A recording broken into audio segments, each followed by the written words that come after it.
In its controversial final season, Once Upon a Time's vastly expanding multiverse grows more and more and its interconnected timelines become more and more complicated and confusing. The timelines alone would make one's head spin. In this video, I will chronologically break down everything that happens after the final battle is fought and won in Season 6 up until the very end of the series. This video, obviously, will include spoilers from all 7 seasons of the show, as well as the spin-off show, Once Upon a Time in Wonderland, as well as the tie-in novel, Henry and Violet. Before diving into the new Enchanted Forest timeline, it is important to remember that the new Enchanted Forest and all of its characters are part of the Wish Realm universe. Otherwise, any interactions of the new Enchanted Forest and the Wish Realm before Emma's arrival in the Wish Realm would have been impossible. For more information, check out my video breaking down the Wish Realm timeline. It is also crucial to remember that time runs significantly faster in the new Enchanted Forest than in other places, such as the Land Without Magic. With that in mind, let's take a look at the timeline.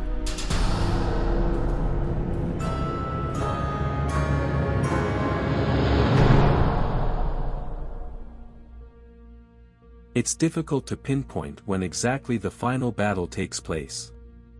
Henry was born in 2001. In the Season 6 finale, the Black Fairy calls Henry a 14-year-old boy who still believes in fairy tales. Hey! Implying that the final battle takes place in 2015. This, however, seems to be a mistake on the Black Fairy's part, since Henry's young uncle Prince Neil was born at the end of Season 3, which takes place in 2013, when Henry was 12. Last time you guys had him, you overwhelmed him with baby tips. He's 12, he doesn't want to talk about pregnancies, it's not fun. Oh, we're fun. Well, I'm just saying maybe Henry disagrees. No. Neil, however, is still just a baby in The Final Battle Part 1. If Henry were 14, Neil would be a 2-year-old toddler. The plot hole, for sure. Therefore, the final battle takes place in unspecified time between 2014 and 2015. Thanks to Emma's sacrifice, all the realms of story have been restored and the citizens of Storybrooke celebrate their happy beginnings. Meanwhile, having lost his loved ones due to Regina's attempts of rescuing Emma from the Wish Realm, the Wish version of Henry travels the realms looking for his happy ending. He tries to save a princess from a sleeping curse and a dragon, but another knight beats him to it. Wish Realm Rumple appears and offers Henry a deal, but the young prince refuses. After Fiona's death, Tiger Lily regains her fairy magic from Blue for having helped in the fight against the Black Fairy. This is approximately the time where the Coven of the Eight's dark curse transports everyone from the new Enchanted Forest of the future to Hyperion Heights. This is the first and only time we see the dark curse involving time travel, but having a Coven of 8 competent magic wielders apparently allows for breaking the laws of magic. This however means that we now have 2 versions of every cursed character, the one already existing in 2015 and the cursed counterpart from the future.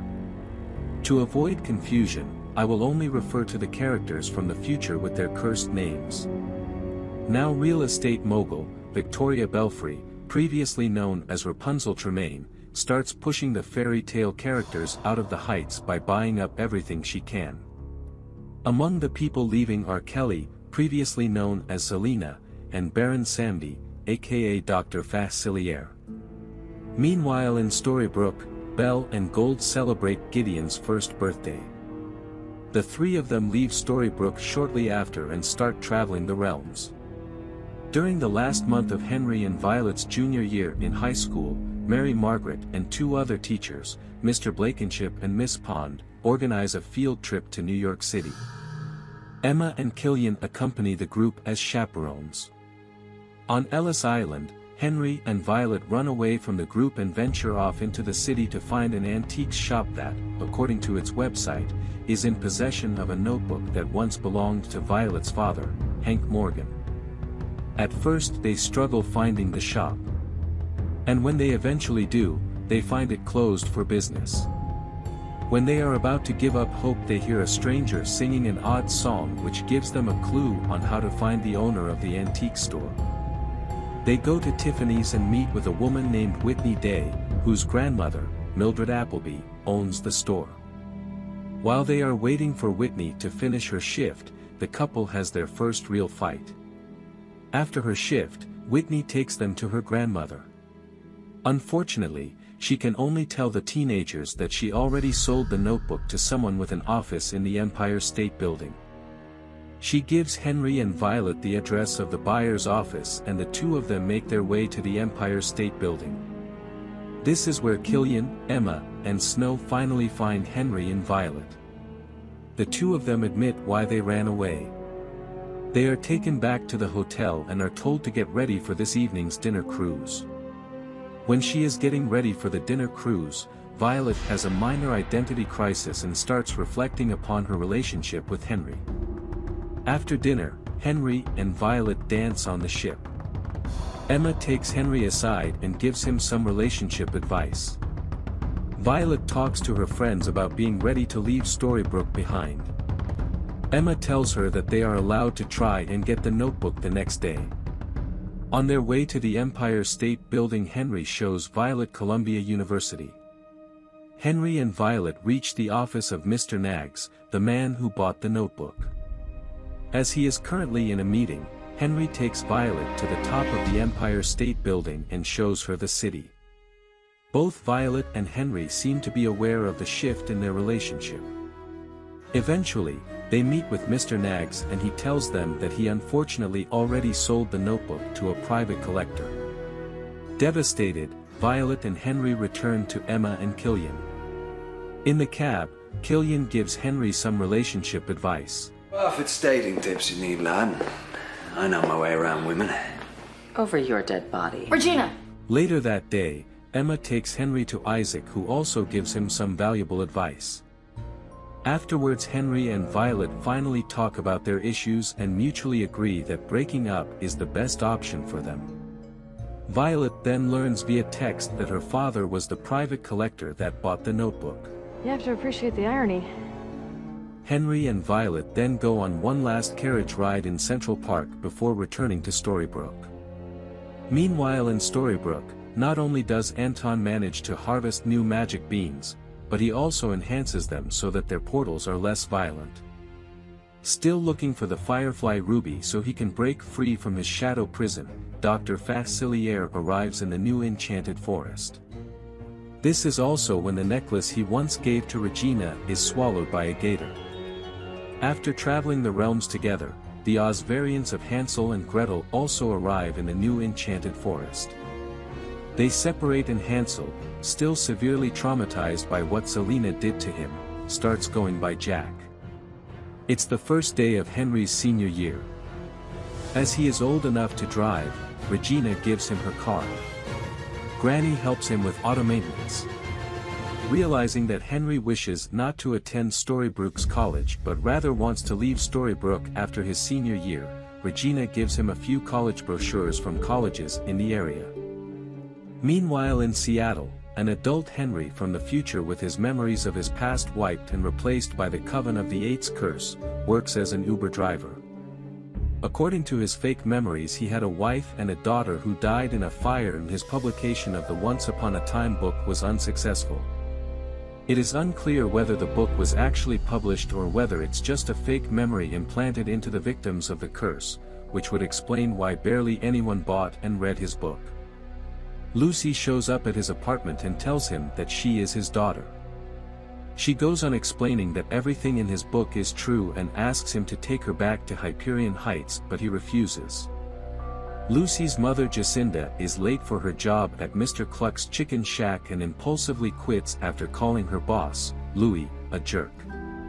In his apartment, Henry discovers that Lucy has stolen his laptop. If you want to see your laptop again, meet me at Ronnie's. Take a left at the troll under the Aurora Bridge. On his way there, Henry runs into Tilly. He then meets Ronnie, the bar's owner. She tells him about the current situation of the Heights with Victoria trying to buy up everything to build condos. Meanwhile, Jacinda tells her roommate Sabine she quit her job. She then learns that Lucy is gone. Victoria Belfry arrives at Belfry Towers and tasks her daughter and assistant Ivy to find her granddaughter. She and Ivy then go to the Hyperion Heights community gardens, which Victoria plans on demolishing to build up condos. After Jacinda shows up before them, Victoria immediately confronts her about having lost Lucy again. Custody is a privilege, not a right. You do know this, don't you? Suddenly, Lucy shows up and gives the impression of not being lost at all but just getting coffee for her grandmother.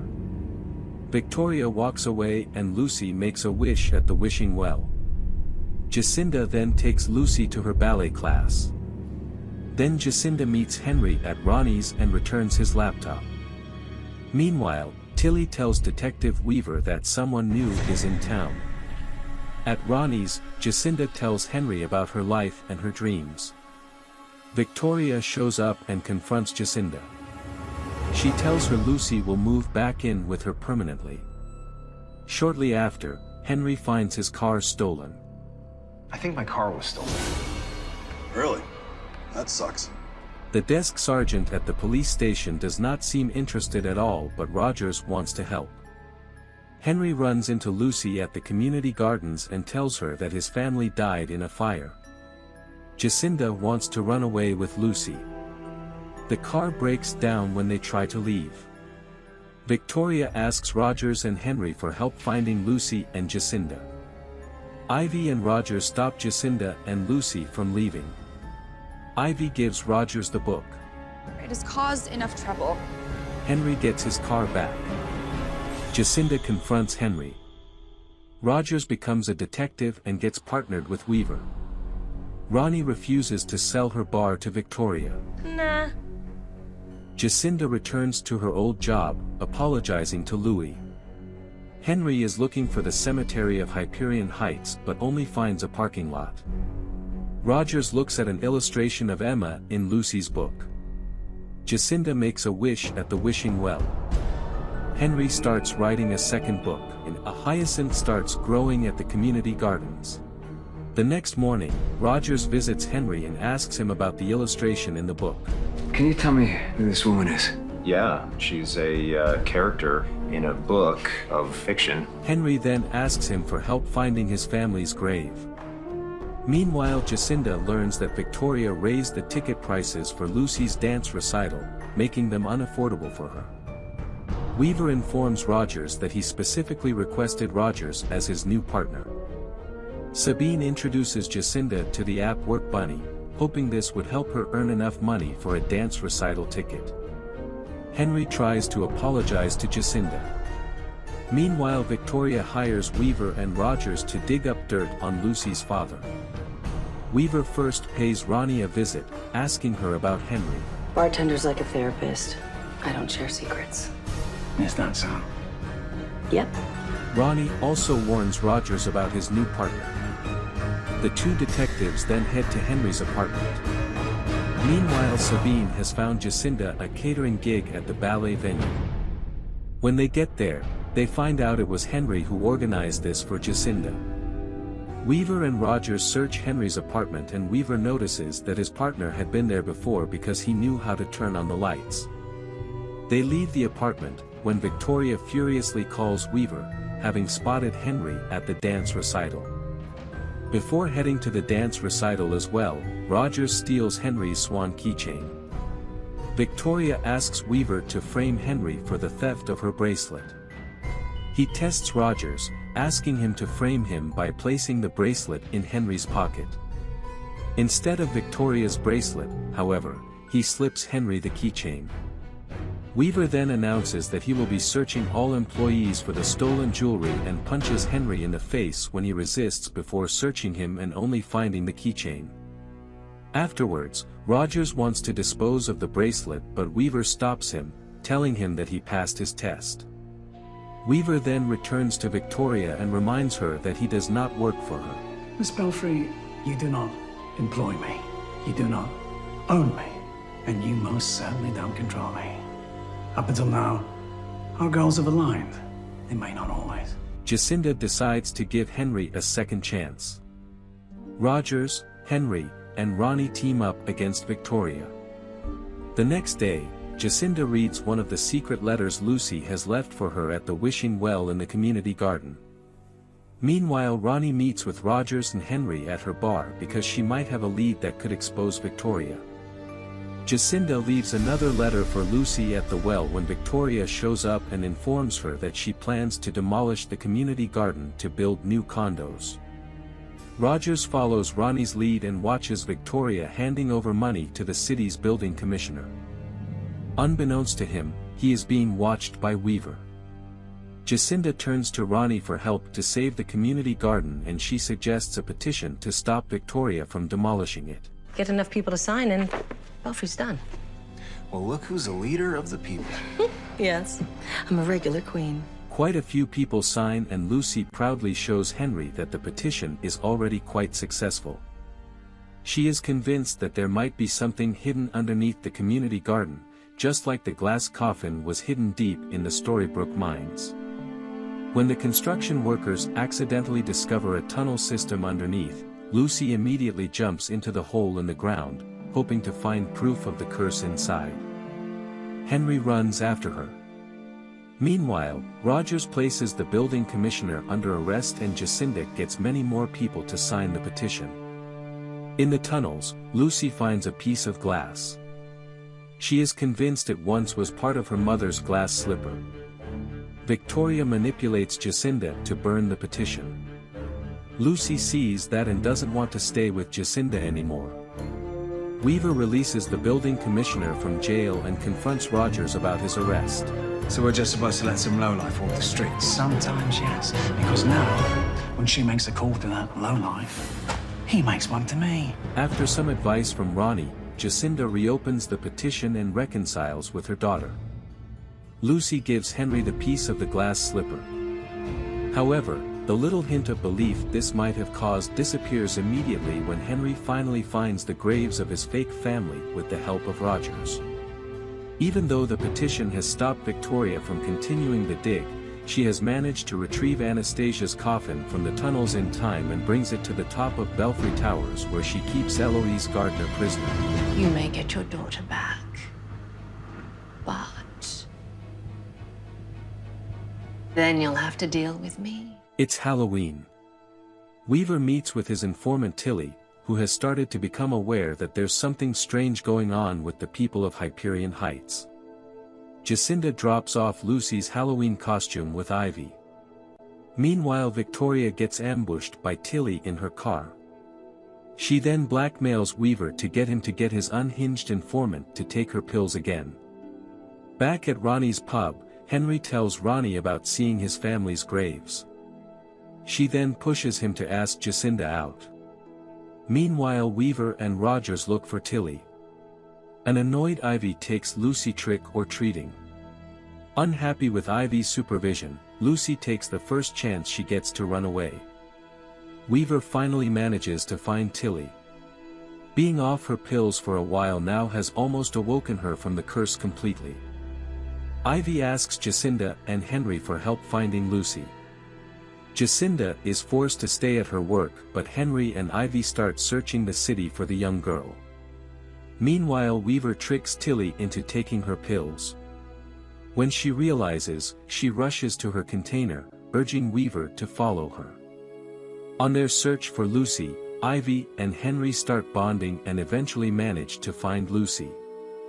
In her container, Tilly shows Weaver the chipped cup, and when it doesn't return Weaver's memories, she shoots him, calling him Rumplestiltskin and shattering the teacup on the floor. Hearing his original name awakens Weaver from the curse. In the hospital, Belle's ghost briefly appears to him as he wakes up from surgery. Rogers is also there when he wakes up. He tells his partner to let Tilly go. In the hospital hallway, Rogers tells Tilly the good news. They start playing a game of chess, unknowing that it is a game between father and daughter. Ivy returns Lucy to Jacinda and allows her to go trick-or-treating with Lucy after her shift, defying her mother's wishes. Victoria visits Weaver in the hospital and he calls her Neri, indicating to her that he is awake again and that her blackmail won't work on him anymore. Ivy thanks Henry for helping her to put herself first for once, and they have drinks together.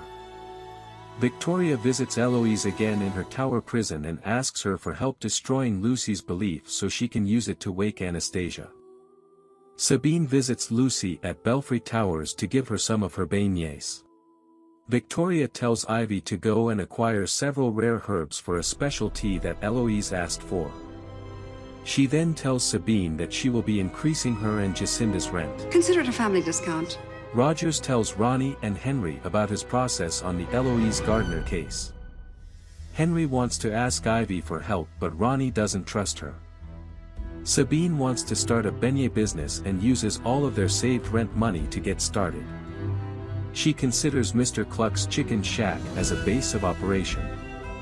Meanwhile, Rogers finds the symbol of the Coven of the Eight as a tattoo on a perp's arm. Ivy gets the herbs for Victoria. She then watches her mother go up to the secret tower room and calls Henry about it. Henry then tells Ronnie about what Ivy found. When he is in the bathroom, Ronnie uses Henry's phone to text Ivy and goes to see Ivy in Henry's stead. Sabine starts making beignets and selling them with the help of Jacinda and Lucy. Once Victoria learns about this, she hires someone to carry out an arson attack on the up-and-coming business. Ralph, I have a job for you. You know that place selling beignets? Wreck it. Meanwhile, Rogers interrogates the perp, Sam Okada. He claims to have gotten the tattoo in prison as a symbol of protection against evil. Because of Ralph's act of arson, Mr. Cluck's chicken shack burns down. Consequently, Jacinda and Sabine have a big fight. Ronnie asks Ivy to prove she's eager to destroy Victoria. She takes her to Eloise's tower. The witch is hiding but the bartender finds a planted picture of herself and Henry from Storybrooke. After her fight with Jacinda, Sabine wants to move out and leave Hyperion Heights but shortly before she can leave town, Jacinda apologizes to Sabine and tells her she took a leap of faith and used all of the beignet business profits to buy a food truck for the two of them. Later, Sabine thanks Rogers for his help acquiring an affordable food truck.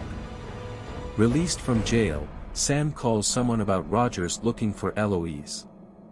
It is never revealed who he calls but it is probably Victoria, who once again decides to show her utter disappointment in her daughter Ivy. Meanwhile, Ronnie shows Henry the photo she found and he reveals that it's him in the photo. Ivy visits Eloise and it is revealed that she is awake and masterminding the happenings at Hyperion Heights. And don't call me Ivy. It's Drizella. After her visit with the witch, Ivy goes to visit Sam at his house and murders him.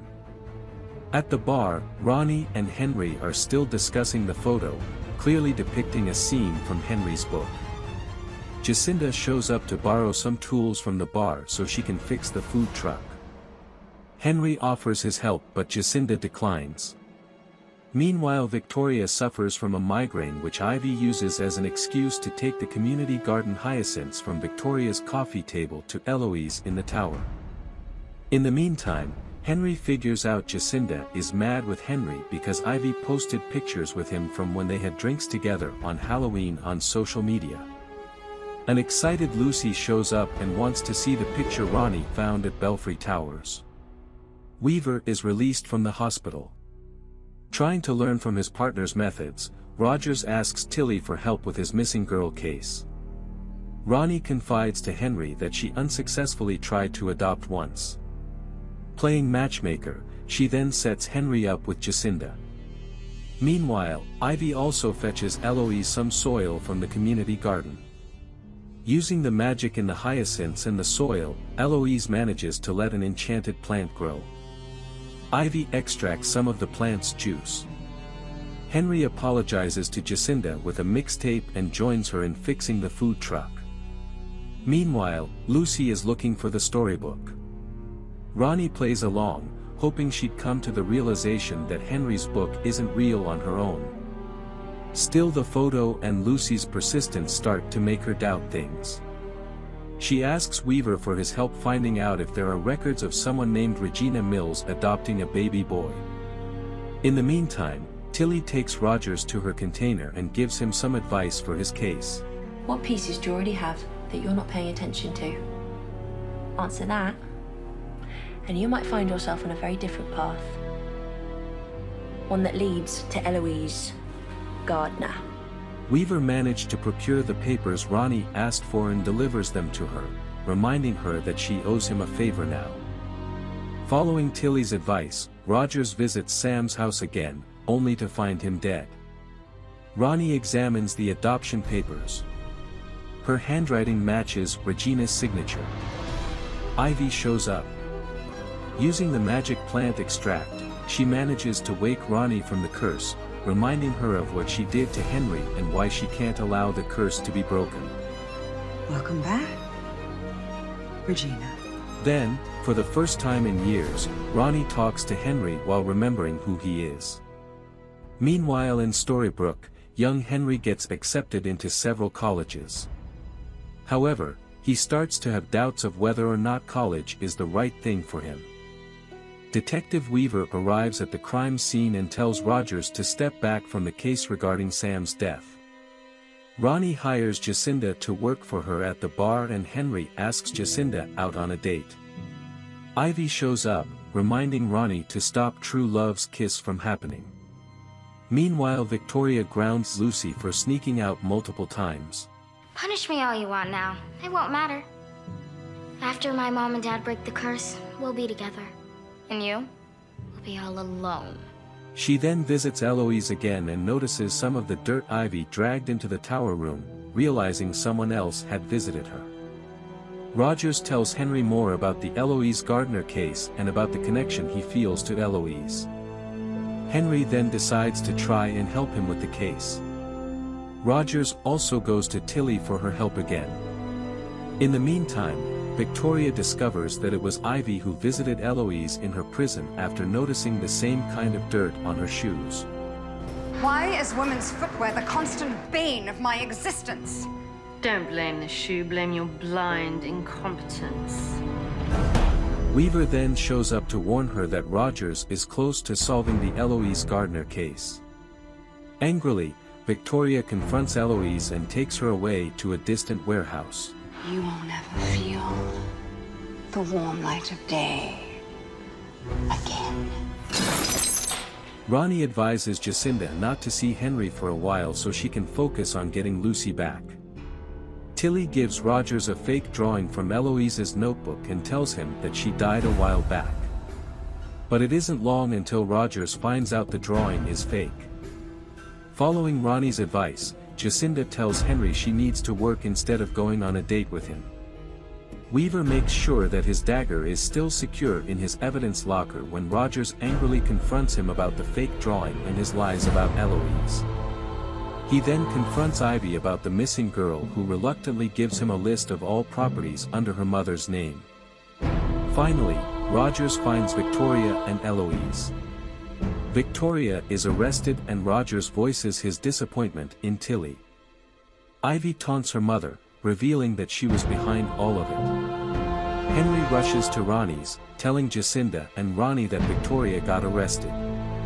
But instead of custody being given back to Jacinda, Lucy is taken by social services. At the group home Lucy is taken to, Jacinda says goodbye to her daughter. Sabine suggests asking Lucy's father, the lawyer Nick, for help. In the meantime, Henry interviews Ivy for his blog, H-Town. She suggests making H-Town a podcast instead. Ronnie then shows up and threatens Ivy to stay away from her son. Meanwhile, the precinct celebrates Rogers solving the Eloise Gardner case. Eloise shows up and brings him a cake as a thank you for saving her. At Ronnie's, Henry meets Nick. He then brings Lucy another copy of his book to the group home. In her flat, Jacinda gets ready for a meeting with Nick. Ronnie tosses Eloise's cake in the trash before Rogers can eat it. What the hell was that for? Too much sugar will kill ya. In her tower room, Eloise is struggling with her magic. She tasks Ivy to locate Anastasia's coffin. Meanwhile, Jacinda has dinner with Nick and he tells her that the court order granting custody to Victoria is missing from the files she gave her. Jealous of Nick and Jacinda spending so much time together, Henry finishes the work on the food truck. Jacinda talks to him about Nick helping her out getting custody over Lucy back, and she admits to him that she gave up custody to Victoria voluntarily without any court order. At her bar, Ronnie tries to figure out if Weaver is awake, but due to an alliance with Victoria he lies to her and pretends he's still under the curse's influence. With Nick's help, Lucy and Jacinda finally reunite. Jacinda then introduces Lucy to her father. Running out of options, Ronnie asks Henry to join her on a road trip to San Francisco to find someone that could help if Weaver can't. Rogers forgives Tilly and starts weekly chess games with her. Jacinda goes to Ronnie's with a mixtape she made for Henry, only to have Remy tell her that he left town with Ronnie. Ivy has finally found Anastasia's coffin and brings it to Eloise, but when they open it, Anastasia's body is gone. Hoping to obtain information about her sister's body's whereabouts, Ivy visits Victoria in prison. Meanwhile, Jacinda informs Sabine that Henry left town with Ronnie. Weaver also talks to Victoria, strikes a deal with her and reveals he is awake. He releases her from jail and agrees to help her wake Anastasia in exchange for information about the Guardian. Rogers is furious but can't do anything about Victoria's release. First, Victoria visits Jacinda and tells her that she'll give up all custody claims for Lucy. She also gives her stepdaughter Ivy's old doll Beatrice with a hidden camera in it. Ivy and Eloise try to follow Victoria and Weaver inconspicuously. At the flat, Nick tells Jacinda that Victoria's paperwork is legit and that she now has sole custody of Lucy. They share a brief kiss that is recorded via Victoria's camera inside the doll. Rogers gets more and more suspicious of Weaver and searches through his evidence locker. He comes across his hook and sees files on almost every fairy tale resident in Hyperion Heights. He then visits Sabine to follow up on the fire at the fast food restaurant, and she tells him that Weaver already asked her about that and that he showed her the dagger. Meanwhile, Victoria and Weaver retrieve the storybook from a crypt. When Eloise and Ivy also enter the crypt, Victoria is already gone. Next time you want to tail someone, learn how to do it better first. Eloise then tells Weaver that Victoria plans to destroy Lucy's belief in order to wake Anastasia. Victoria picks up Lucy from school, shows her the storybook and tells her her story. She then takes her to Anastasia in the hospital. By showing Lucy the video of Nick and Jacinda kissing, she manages to destroy the child's belief in true love. When your beliefs betray you, you must let them go. Weaver searches the city for Lucy. He is confronted by Rogers and asks him to trust him and to help him find Lucy before it's too late. Using one of Lucy's tears, Victoria resurrects Anastasia. Lucy collapses in her mother's arms. She is immediately rushed to the hospital, but no one seems to know what is wrong with her. Sabine tries to comfort Jacinda and Weaver confronts Victoria. He is convinced that Anastasia is the Guardian. Meanwhile, Ronnie and Henry arrive in San Francisco and take one of Kelly's cycling classes. She tries to apologize to Kelly, but Kelly is still angry with Ronnie for driving a wedge into her relationship with her daughter. When Henry learns that Lucy is in a coma, he immediately rushes to the airport and returns to Seattle. In Hyperion Heights, Tilly shows Rogers a graffiti of the symbol of the Coven of the Eight, indicating that Eloise is starting to gather her sister witches for the final spell. Henry reunites with Jacinda and tries to comfort her. Using the rest of Ivy's memory potion, Ronnie wakes up her sister from the curse. Oh, I was cursed to be a hippie! Before they leave for Hyperion Heights, Kelly tells her that she is about to be married to a man named Chad. Back in Hyperion Heights, Weaver tests Anastasia, confirming his guardian theory. Kelly decides to leave her life in San Francisco behind to help her sister defeat Eloise and save Lucy. Jacinda asks Henry to read Lucy a story from his book. Eloise shows up at the evidence locker attempting to kidnap Anastasia, but the girl's magic overpowers her. She tries to escape and finds her sister, who puts Eloise's magic transferal bracelets onto her wrists. Henry reads the story of Emma saving Henry from the sleeping curse to Lucy. He considers what if his stories were real for a moment and attempts true love's kiss, but it doesn't work because Lucy's belief is gone. Meanwhile, Ronnie and Kelly return to Hyperion Heights. Eloise tricks Ivy into also putting the magic bracelets on her own wrists, transferring Ivy's magic into Anastasia. She then pushes Ivy into a well where she already keeps Victoria captive. Weaver finds a gold coin with the Coven's symbol and warns Rogers that they are here. In her secret lair, Eloise shows Anastasia the robes of her sister witches. Having finally returned to Hyperion Heights, Ronnie and Kelly rush to the hospital to see Henry and Lucy. Meanwhile, Eloise drives a wedge into Anastasia's relationship with her mother by telling her about all the horrible things Victoria has done in the past. At the hospital, Kelly calls her daughter Margot and asks her to come back home from Phuket. Eloise then offers her a deal and asks her to retrieve the resurrection amulet for her. I'm not giving it to that dirty hippie witch bitch. Ronnie and Kelly plan to find it and figure out a way of using it to save Lucy without paying the amulet's hefty price. In the meantime, Weaver tells Rogers more about Eloise's coven. Back at the hospital, Dr. Sage tests Jacinda and Nick for a DNA match with Lucy. Henry also wants to get tested, no matter how small the chance is.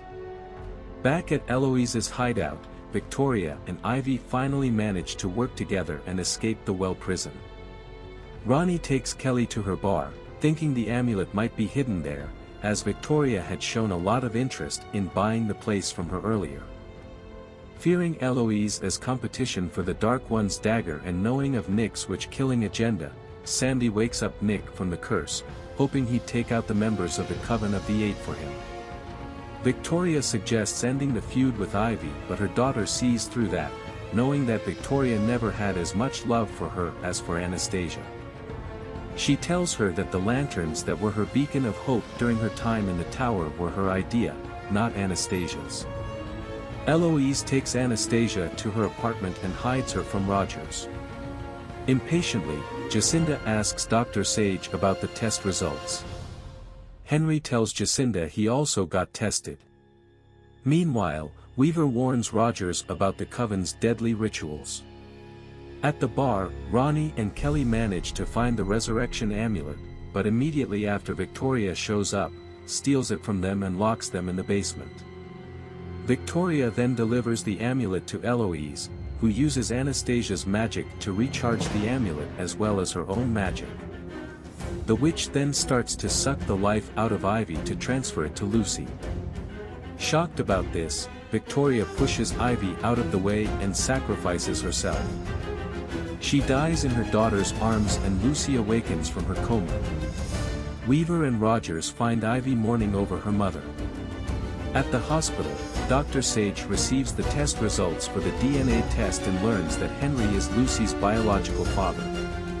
Immediately after, she is poisoned and killed by Nick, who takes one lock of her hair as a trophy and the papers confirming that Henry is Lucy's father. Meanwhile, Sandy also wakes up Drew from the curse so he can finally pay his debt to the witch doctor. This is also approximately the time when Wish Henry ends his adventures in foreign realms and returns to his homeland. In Hyperion Heights, Victoria Belfry is buried. Following Ivy's suggestion, Henry releases H-Town as a podcast. Meanwhile, Jacinda and Sabine prepare for the food festival, A Taste of the Heights.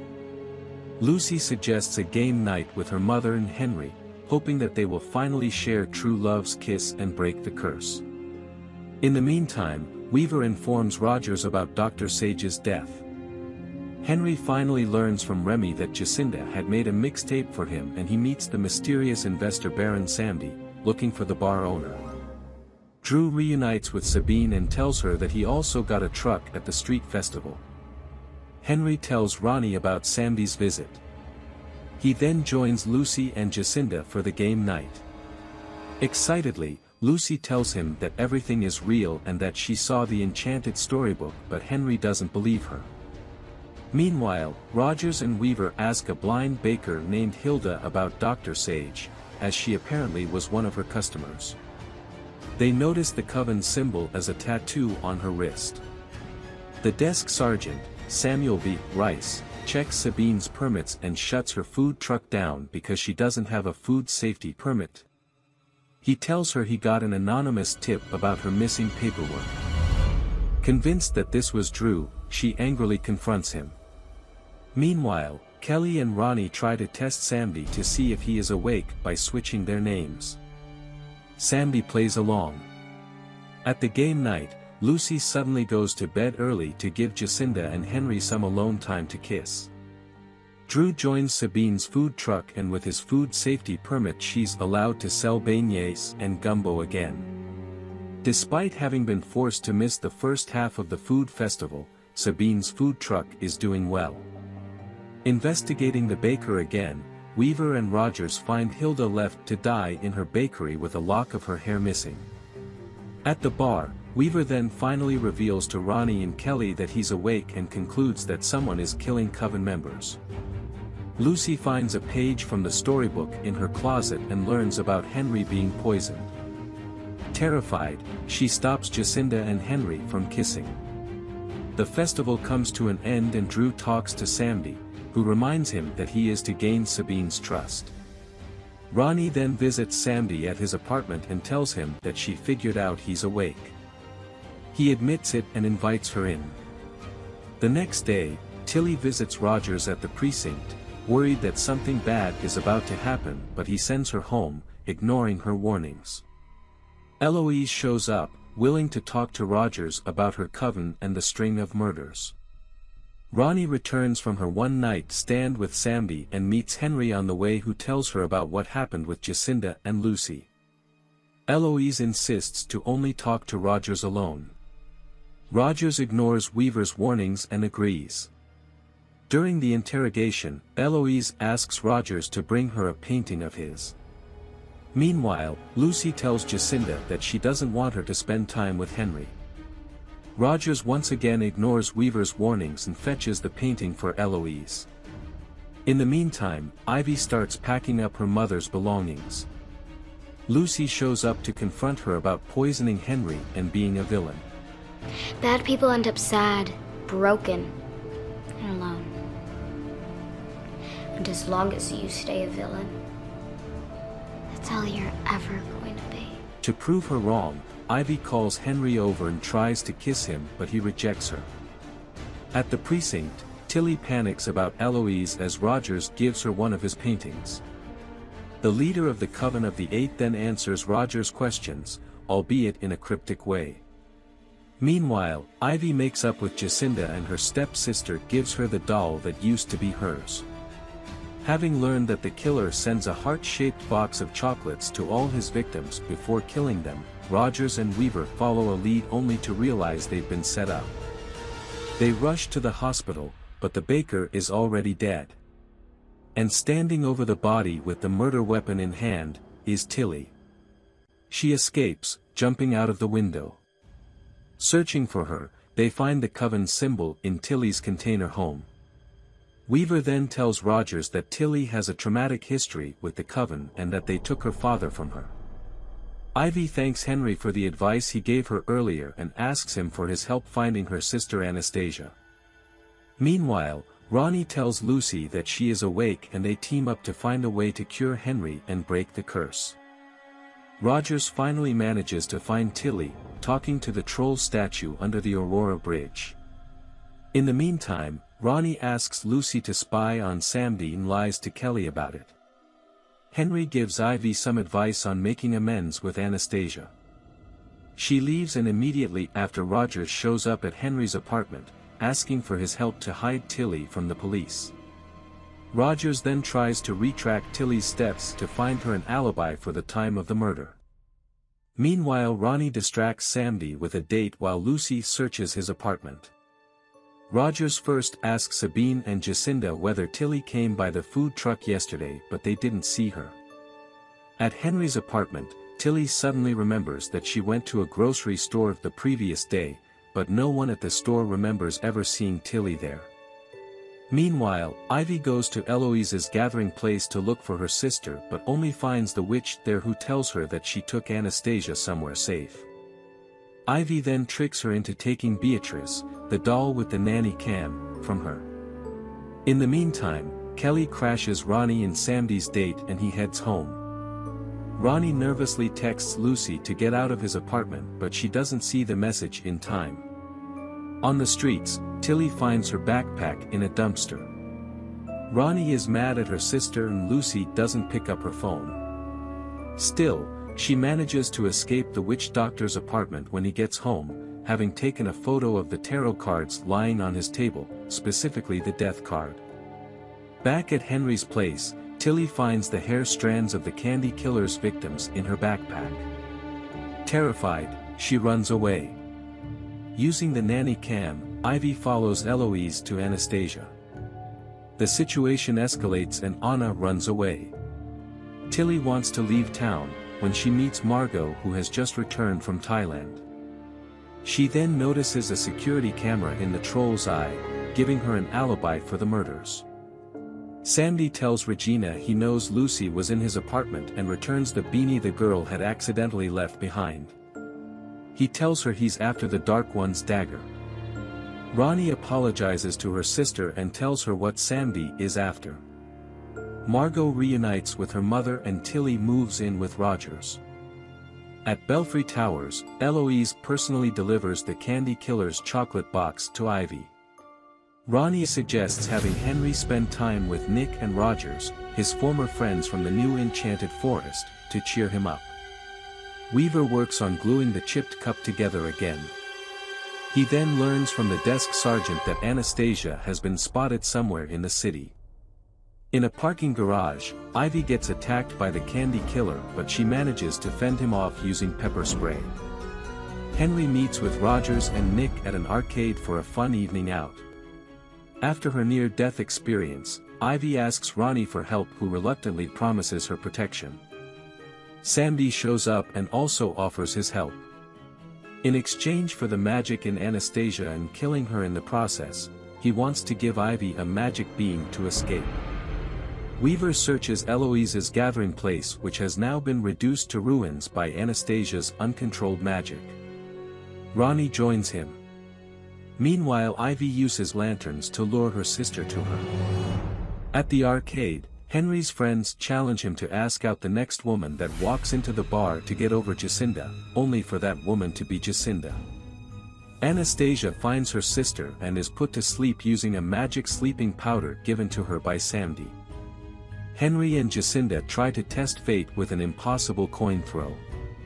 Samdi tries to absorb Anastasia's magic but Eloise shows up and uses her powers to break the sleeping spell on Anna. Anastasia's magic goes wild. Eloise tells her to kill Ivy but the sisters eventually make amends and leave Hyperion Heights using the magic beam. Ronnie confronts Samdi about him trying to steal the Guardian's magic and he reveals that he did it for her. He gives her a small dose of magic he managed to extract so she can finally cure Henry. In her apartment, Jacinda is given a sign that she and Henry are meant to be together. Weaver threatens Samdi and Nick prepares to murder the next witch on his list. The next day, Henry meets Margot at Ronnie's. He then is offered a job in New York. Weaver and Rogers look for clues in the parking garage where Ivy was attacked. Meanwhile, Kelly works on the antidote for Henry while Ronnie is out looking for special ingredients. Henry tells Jacinda about the job offer and she is encouraging him to take it. As Henry is about to leave for the airport, Weaver shows up with a heavily annotated copy of Henry's book he found at the crime scene. In the meantime, Tilly starts working for Sabine. Margot is angry with her mother for not being honest to her about what's going on. At the police station, Weaver asks Henry to decipher the killer's clues in the book. Tilly starts selling beignets and giving out free samples, while Sabine gives Jacinda some advice on her relationship with Henry.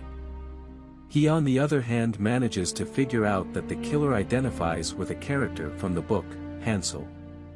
Before Henry leaves for the airport, Weaver gives him some last advice. Tilly gives the last free sample to Margot. Talking to Tilly gives her a new perspective on her mother's secrecy. Henry gets ready to leave town, but as he crosses the troll statue he has a flat, having run over a glass shard from the glass slipper. Nick shows up and takes him with him in his car to drive him to Jacinda, having changed his mind about the job offer. Rogers picks up Tilly from her new job. Having noticed that Henry is growing suspicious of him, Nick drugs him and takes him captive. Lucy tells Jacinda to start seeing Henry again, confident that the cure will be finished soon. Henry wakes up tied up in Nick's apartment. He tells him that he wants to kill again. At Ronnie's, Margot makes up with Kelly and then tells her that someone has left a heart-shaped chocolate box for her. Ronnie returns with the final ingredient for Henry's cure only to discover that her sister has been chosen as the serial killer's next victim and that Henry has supposedly left town. Nick sends Jacinda a text message from Henry's phone and tells Henry that he plans on murdering his aunt, the Wicked Witch. Rogers learns that Henry's car has been found somewhere and starts investigating his disappearance. Kelly goes to Weaver for help with the Candy Killer. Turns out I'm next on the Candy Killer's hit list. Oh, are you? So how does it feel to finally be chosen before Regina? This isn't funny. Henry unsuccessfully tries to get Nick to let him go. Meanwhile, Sandy asks Drew to deceive Sabine. Weaver returns Kelly's old necklace to her. With the help of Jacinda, Rogers figures out it was Nick who kidnapped Henry. At his apartment, Nick shows Henry that he is Lucy's father. Henry then accidentally lets it slip that Kelly has a fiancé. At the bar, Ronnie and Kelly prepare to fight Nick. Rogers frees Henry from Nick's apartment and Kelly gets a call from Nick threatening her fiancé Chad. To get her sister out of harm's way, she asks Ronnie to go and pick up Chad from the airport. Kelly has her reckoning with Nick in the basement and manages to defeat him. Do it. Finish what you started all those years ago. Witch! No. I'm not that person anymore. I've changed.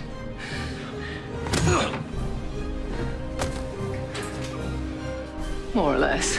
She then tells Chad about her dark past. Yet, he still wants to be with her. Henry and Jacinda reunite. Drew gets Sandy a symbol of betrayed trust, a beignet made using a stolen recipe, which Sandy uses to enchant a voodoo doll. Kelly says her goodbyes to Ronnie and Margot and leaves Hyperion Heights with Chad.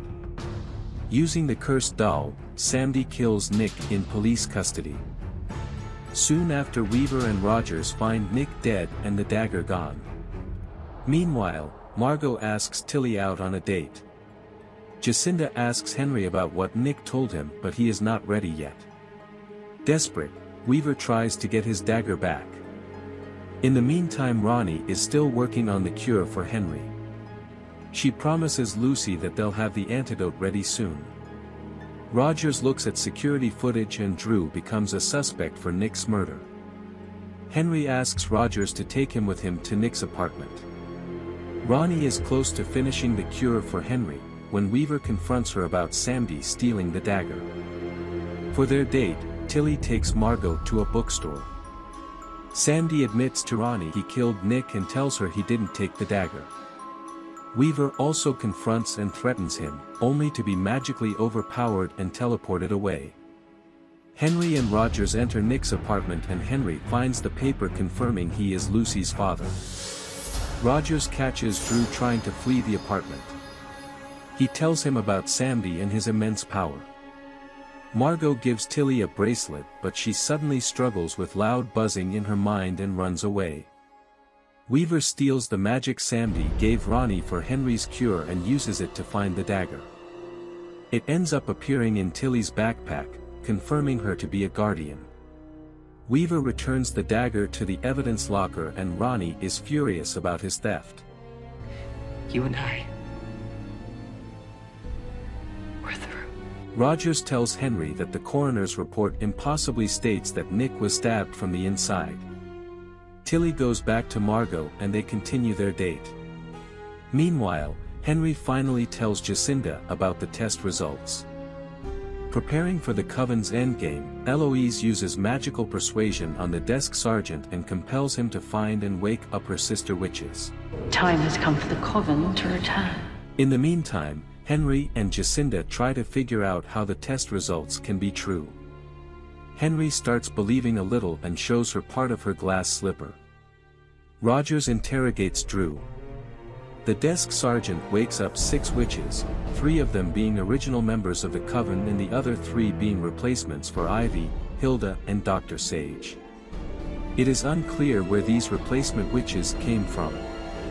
Maybe Eloise had a wait list for her Coven, or maybe they just appear for convenience reasons so the writers could wrap up the Coven storyline in the little number of episodes they had left, after the show's unfortunate cancellation. As a final member for the Coven, Eloise needs Tilly and her guardian powers. She finds her in the streets, tells her she's her mother and unsuccessfully tries to recruit her. Meanwhile, Lucy asks Sandy for help curing Henry. Tilly tells Rogers what Eloise told her, and he teams up with her for the case of the Coven of the Eight. Eloise manages to get her hands on some of Margot's blood. Tilly and Rogers seek out Henry for additional help. Then the desk sergeant calls Rogers about the Coven entering the Hyperion Heights theater. Tilly and Rogers go and check it out. Lucy finds the glass slipper. Tilly and Rogers follow Eloise inside the theater where the witches take both of them captive. By threatening to end her father's life, Eloise forces Tilly to cast the Coven's spell, using symbols of old love, new love, and love betrayed, blood from Rogers, blood from Margot and the key to the tree nymph's grove that Eloise once called her home. Meanwhile, Sandy casts a spell to cure Henry by destroying the slipper. Henry and Jacinda finally share a kiss, but the curse doesn't break.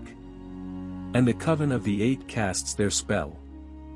Lucy tells Ronnie that true love's kiss didn't work and Eloise appears, revealing that Henry's belief is gone and telling Ronnie about her plans of wiping out humanity.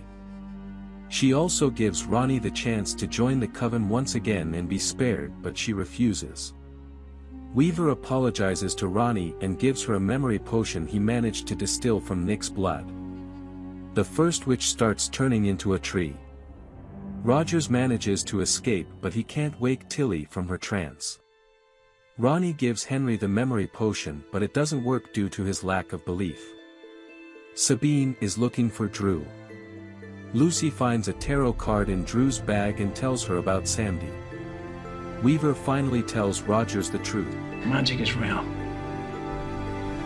Magic is real. They pick up Margot from Ronnie's hoping that she'd manage to get through to Tilly. Meanwhile, Ronnie digs up Victoria's grave looking for the storybook. She and Lucy show the book to Henry and make him touch it but his memories do not return. He simply doesn't want to believe and runs off. Margot tries to get through to Tilly but she uses magic to shrink her, Weaver and Rogers to stop them from interfering. All of the other witches apart from Tilly also turn into trees. Sandy uses his magic to take Sabine and Jacinda prisoner with Drew, who he kept locked up in a closet. Lucy confronts Henry one last time trying to get him to believe again. He then decides to call the number on the papers stating that a woman named Regina Mills had adopted a baby named Henry in 2001. His younger self answers the phone and adult Henry's memories are returned. The two Henrys have a strange conversation that ends with adult Henry giving his younger self some advice. Home isn't a place. It's the people in it. And they will always be with you. After adult Henry paradoxically mentioned to his younger self not to miss the tiny graduation present that fell behind the dresser, young Henry finds Anton's gift, a magic bean, and is suddenly sure about what he wants to do with his future. Meanwhile in Seattle, Henry hugs his daughter and tells her that he finally remembers. Desperate, Ronnie goes after Eloise with nothing but a baseball bat. At the same time in Storybrooke, young Henry tells Regina that even though he wants to leave, Storybrooke will always be his home. In her fight against Eloise, Ronnie is easily defeated and knocked out. The Coven's spell is complete. Before Tilly can turn into a tree, however, Henry breaks the curse with true love's kiss. The trance on Tilly is broken as well and she reunites with Margot. As nature apocalyptically starts taking over the world, Tilly manages to defeat her mother with the help of her loved ones and turns Eloise into a tree, undoing the effects of the Coven's spell. Jacinda, Drew, and Sabine escape from Sandy's clutches.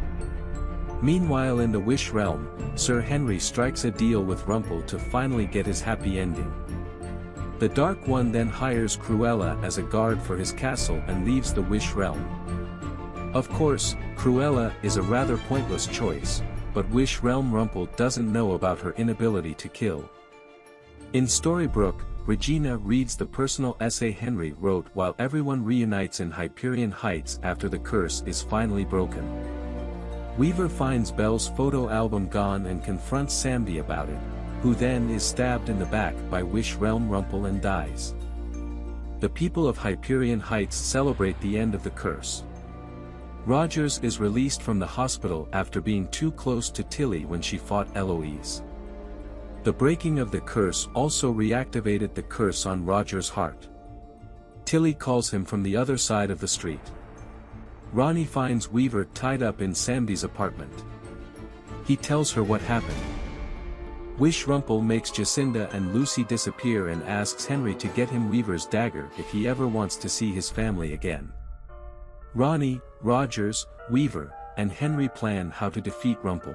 We don't negotiate with villains. We kick ass and protect the people we love. Sabine struggles with being a leader and Drew gives her a pep talk. The group uses Tilly's looking glass to travel to the Wish Realm. It has however been shattered by Rumple so he can control where everyone ends up. Ronnie and Henry land at Rumple's castle and find Pan trapped. Weaver and Rogers arrive at Rumple's cabin. They go to Ariel for help, who gives them some squid ink. Ronnie and Henry get attacked by Cruella. They defeat her and find Lucy and Ella trapped in a snow globe in the dungeon. Rumple confronts them. Ronnie and Weaver go after Rumple as Rogers and Henry look through the library for a spell. On her search for Rumple, Ronnie comes across Granny, Blue, and Grumpy and she sees how much they've suffered under Rumplestiltskin. Weaver faces Rumple at their old cabin. Henry comes up with a plan on how to stop the Dark One. He knocks out Rogers and seeks out the apprentice who gives him the author's pen.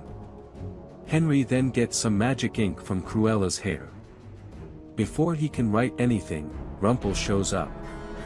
He steals both ink and pen and gives them to Wish Henry, who writes the Guardian's powers out of existence. Rumple then traps Henry, Rogers, and Weaver in the snow globe as well and strips Weaver of his magic and immortality. Wish Realm Henry wants his revenge on Regina. Tilly feels that there is something wrong with her father. Sabine helps her to find a magic bean and together with Margot she goes to Storybrooke.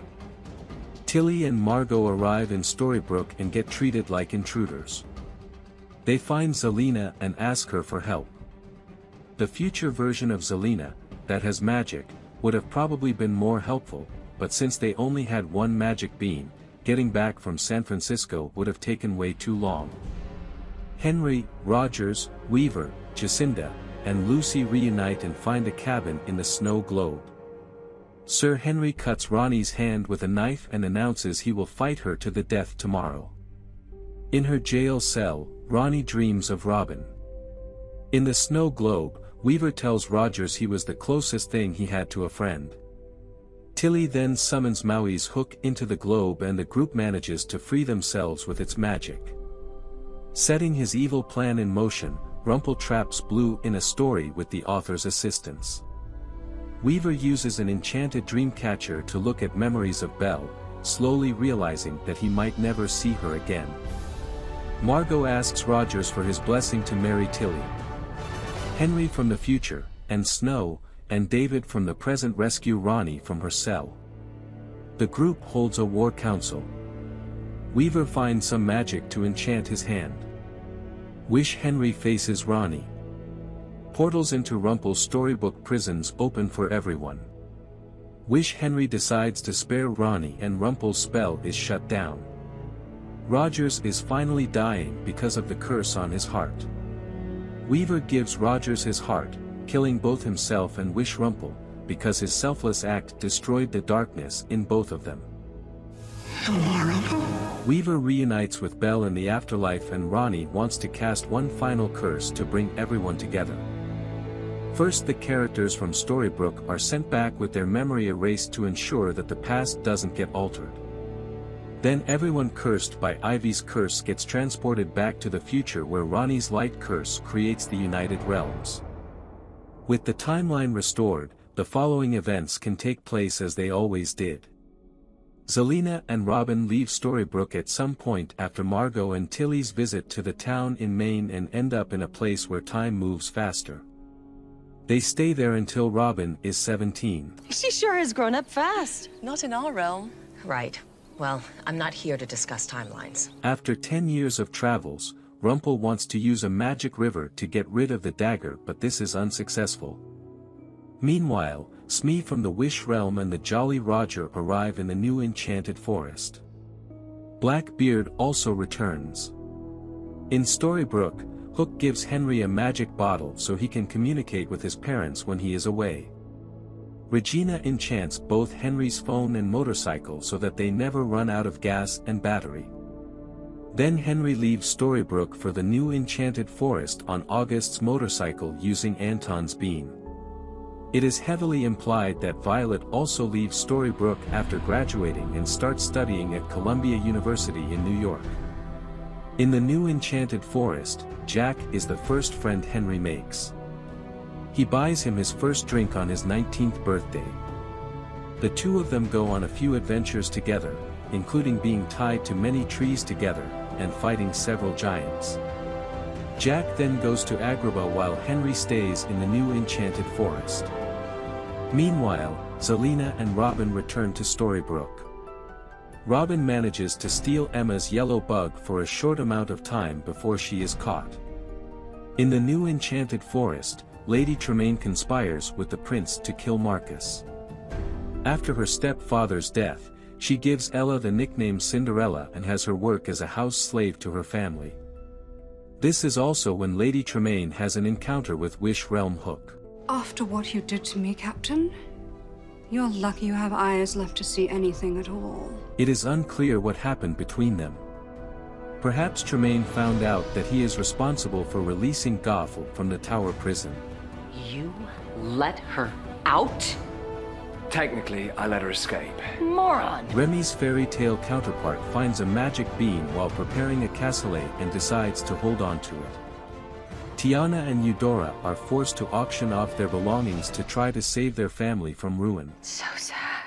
The princess seeks out Dr. Facilier for help in finding a prince that could save them. With the witch doctor's help, she finds Robert, who introduces himself as Prince Marius. Robert tries to steal the Firefly Ruby from Tiana. She stops him and he tells her that Facilier took his loved one from him and he'd only free her if he got him the Firefly Ruby. Eudora gives Tiana a pep talk which gives her the confidence to face Facilier. She makes a deal with him, trading the ruby for Robert's loved one. Using the Firefly Ruby, Facilier escapes from the Shadow Realm. Tiana returns Robert's love to him. They kiss and Robert turns back into a frog. In Storybrooke, Regina gives Robin Cora's spell book to experiment with. Having been on many adventures, Alice returns to the new Enchanted Forest. After 8 years of trying to get rid of the dagger, Belle finds out about a fairy prophecy on how to get rid of the darkness. Belle and Rumple arrive at the edge of realms. They build a home there waiting for the sun to set. Gideon leaves for his studies. They live their lives and Belle eventually dies from old age. Gideon and Rumple bury Belle and Rumple leaves the edge of realms and goes to the new Enchanted Forest, determined to find the Guardian so he can be reunited with his wife in the afterlife. He meets Alice. Meanwhile, Henry has arranged for a portal to return home. Riding his motorcycle through the woods, he crashes into Cinderella's carriage. After offering her a ride on his motorcycle and teaching her how the vehicle works, Cinderella punches Henry in the face and drives off with his motorcycle. In the meantime, at her manor, Lady Tremaine murders her stepdaughter's fairy godmother using her wand and then leaves for the ball with her daughter Drizella. Henry finds Cinderella at the ball and discovers that she plans to assassinate the prince. Before he can intervene, Alice drugs him. She gives him a message from Rumple, warning him not to interfere in someone else's story. Cinderella decides to spare the prince, only to see him be murdered by Lady Tremaine a moment later. She frames Cinderella for the murder, but the young woman manages to escape.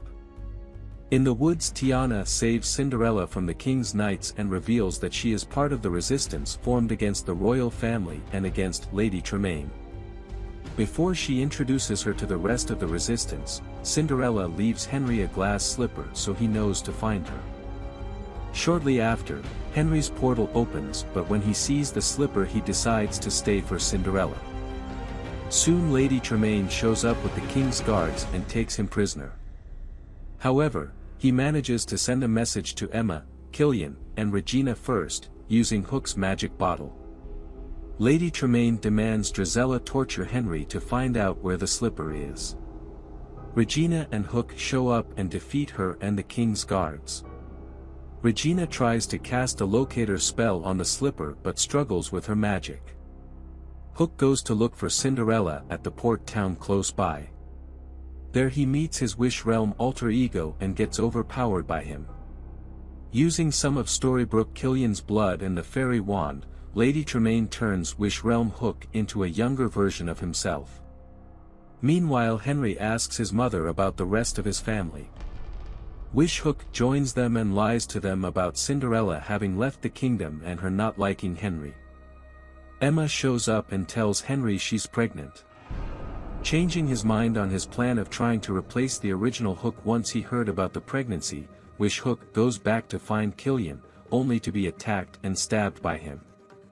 He then tells him about his daughter and gives his alter ego Alice's rook. Emma manages to heal the stab wound and Hook returns the rook. Emma and her husband then return to Storybrooke. Regina decides to stay with Henry and Wish Realm Hook also joins them. They team up to find both Cinderella and Alice.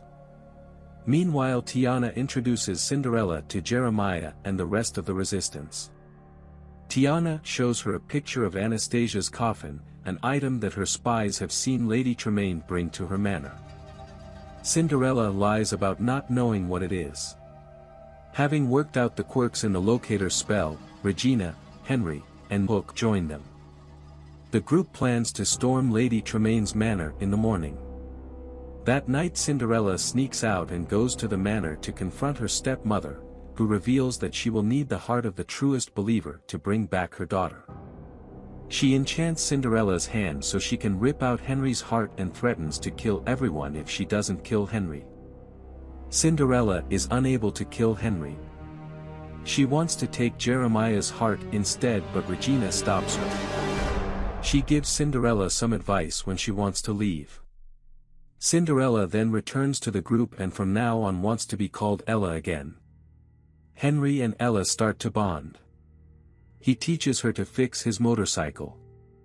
They are attacked by robbers but fight them off. Regina wants to help them but they can handle the robbers on their own. Feeling not needed anymore, Regina finds Drizella looking for magic in the ruins of Gothel's tower. She starts teaching her to use the magic she was born with, when Rumple shows up.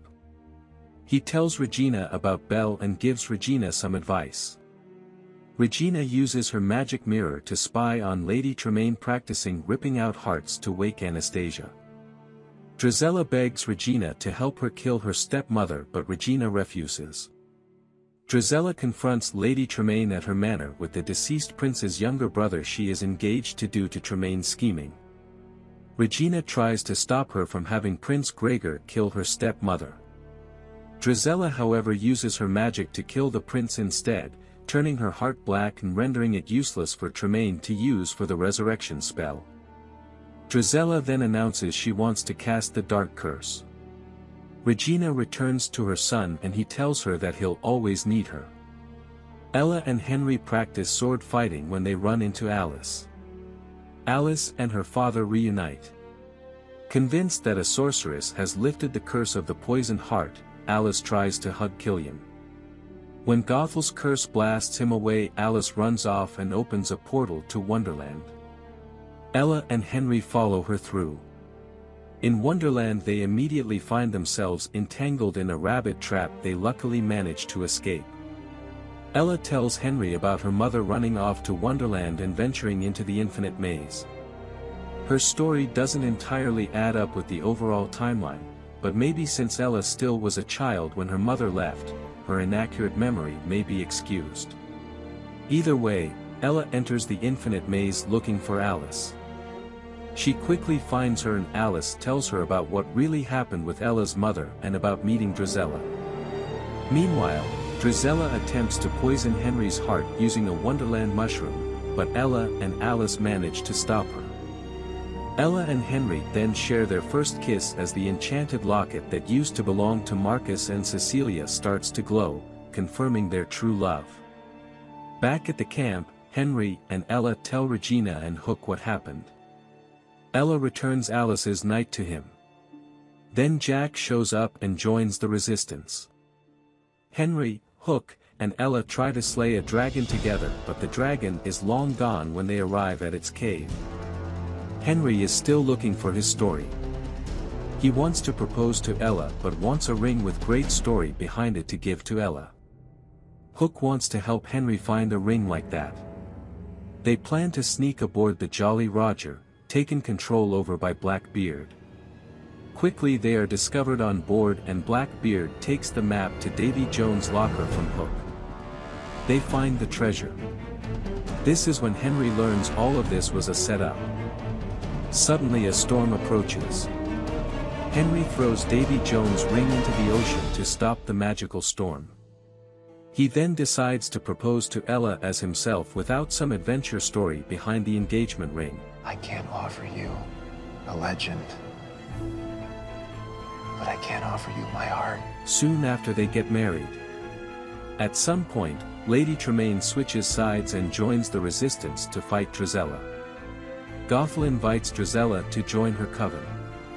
The witch tasks all the applicants for the Coven of the Eight to find special golden flowers hidden in the woods. Drizella teams up with Gretel against the other witches. They look for the flowers and eventually split up.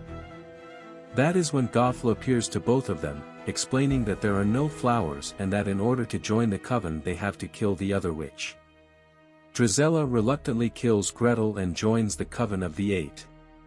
Lucy is born to Henry and Ella. Henry introduces the baby to the group when Drizella shows up to deliver a prophecy about her curse. With the help of Lady Tremaine she is turned to stone using blood magic. Soon after the king is overthrown and Tiana becomes queen of the new enchanted forest. As she gets ready for her coronation, Dr. Facilier appears and tells Tiana that a terrible beast is threatening the kingdom. Tiana, Hook, and Ella find out Facilier wasn't lying and meet Naveen, who is also looking for the giant gator threatening the realm.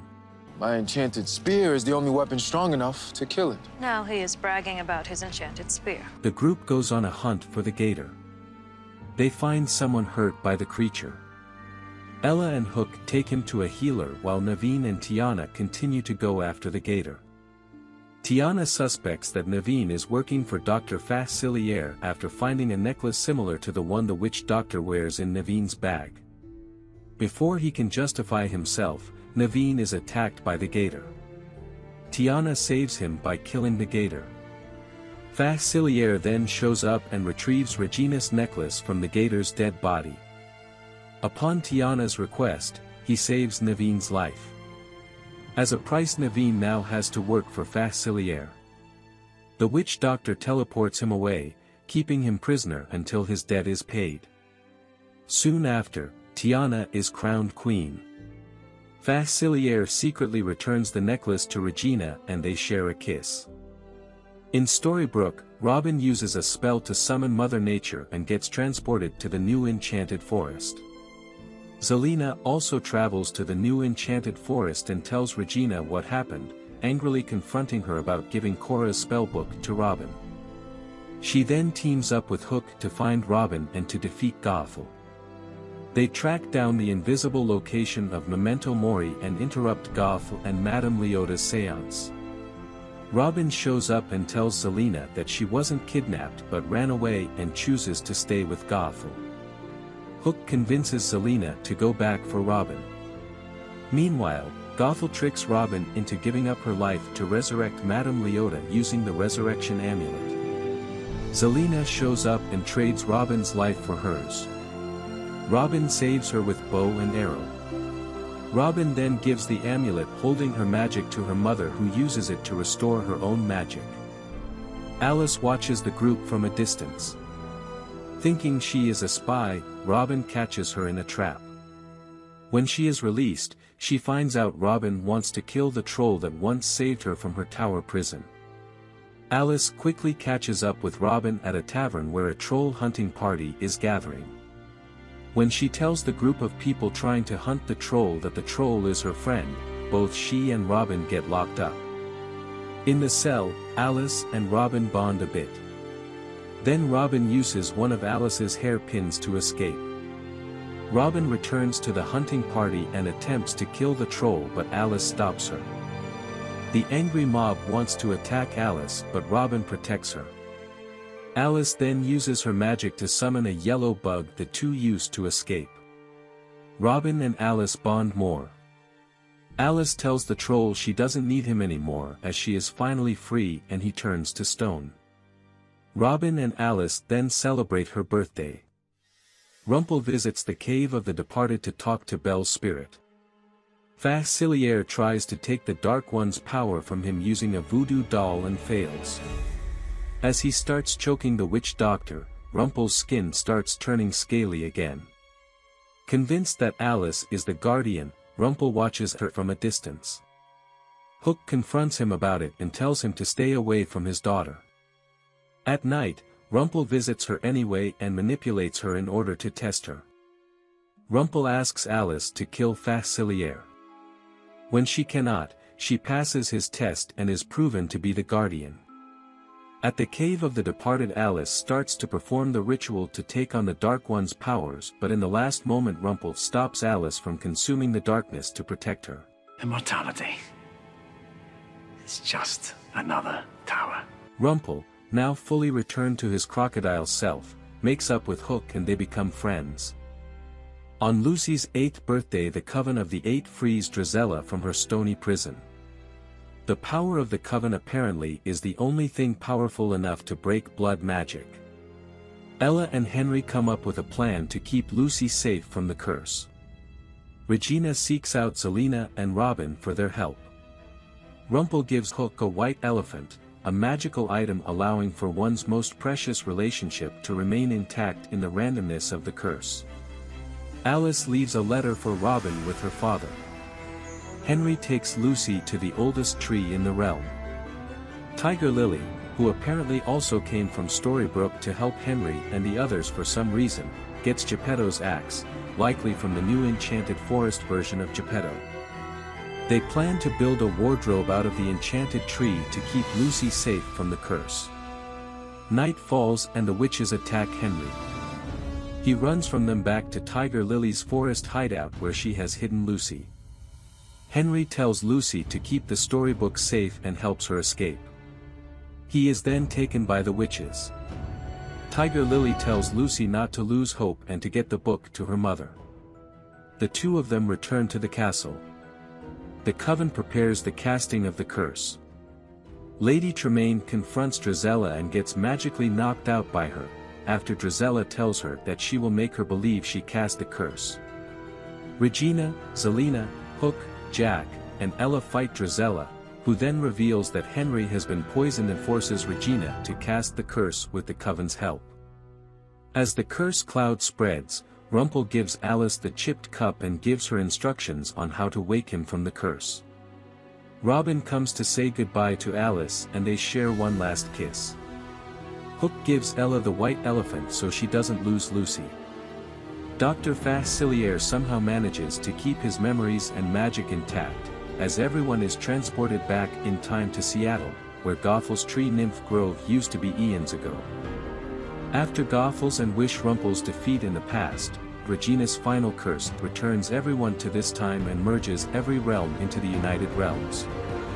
After Rumple's death and him not existing in any timeline anymore, the Dark One's magic wears off and August turns into a boy again. In the newly merged United Realms, Lily finally finds her father. It turns out to be Zorro, despite there being so much build-up regarding the dragon's lost daughter in Season 6. Plot twist. Regardless, Regina gets crowned the Good Queen of the United Realms by Snow and David, and we get a last glimpse of Emma and Killian and their newborn daughter Hope. Presumably, Alice and Robin get married sometime after. The other Alice and her husband Cyrus read the story of their adventures in Wonderland to their daughter as the White Rabbit watches. They end the story with Will and Anastasia happily ruling Wonderland together. Let's take this moment to investigate what happened to the two of them after the spin-off ended. When Regina reverses her dark curse in Season 3 to stop Pan, it not only affects everyone born and in Alexandra's case conceived in a magical realm that was currently residing in Storybrooke and takes them back to the Enchanted Forest. It also affects every victim of the original curse that was not in Storybrooke by the time of Regina reversing the dark curse. Therefore Will gets whisked away from his happy ending with Anastasia by Regina's curse and taken to the Enchanted Forest. One of the effects of this spell is also that the victims of the curse have no way of crossing realms again before the dark curse is cast again. Will spends a year despairing and maybe he even has someone rip out his heart again to cope with the pain of losing Anastasia again. He then gets taken to Storybrooke by Snow White's curse and has a brief relationship with Belle in Season 4 that having lost his heart again would maybe make seem less out of character for him. With Regina's realm merging curse, he could theoretically finally be reunited with Anastasia. Let's at least hope so. 50 years after the end of Season 5, Cruella's spirit is still in the underworld and discusses Arthur's takeover of the underworld with Mordred's soul in a bar. And that is the end of the epic story that is, Once Upon a Time. And they lived happily ever after. And they lived happily ever after. And they lived happily ever after. And they lived happily. Happily. Happily. Happily. Happily. Happily. Happily ever after.